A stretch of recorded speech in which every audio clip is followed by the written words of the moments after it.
Assalamualaikum warahmatullahi wabarakatuh. Salam sejahtera untuk kita semua.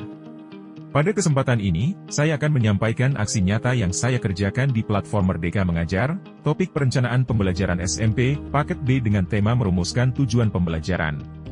Selamat menonton, semoga segala isi video ini dapat bermanfaat. Sebelum merumuskan tujuan pembelajaran ada beberapa hal yang perlu kita pahami terlebih dahulu, yaitu CP, TP, dan ATP. Capaian pembelajaran, CP, merupakan kompetensi pembelajaran yang harus dicapai peserta didik pada setiap fase. Untuk mata pelajaran ilmu pengetahuan sosial, capaian yang ditargetkan dimulai sejak fase D dan berakhir di fase F.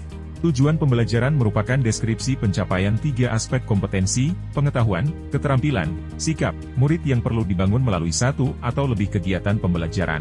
Alur tujuan pembelajaran adalah rangkaian tujuan pembelajaran yang tersusun secara sistematis dan logis di dalam fase secara utuh dan menurut urutan pembelajaran sejak awal hingga akhir suatu fase. Selanjutnya prinsip penyusunan ATP yaitu 1. Sederhana dan informatif. 2. Esensial dan konseptual. 3. Berkesinambungan. 4. Mengoptimalkan 3 aspek kompetensi. 5. Merdeka belajar. 6. Operasional dan aplikatif.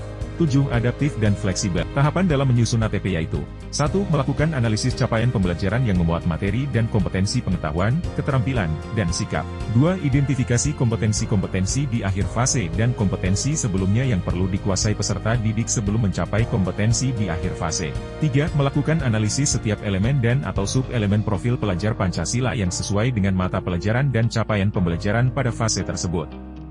Ada 6 dimensi, yaitu, beriman, bertakwa kepada Tuhan Yang Maha Esa dan berakhlak mulia, mandiri, bergotong royong, berkebinekaan global, bernalar kritis, dan kreatif.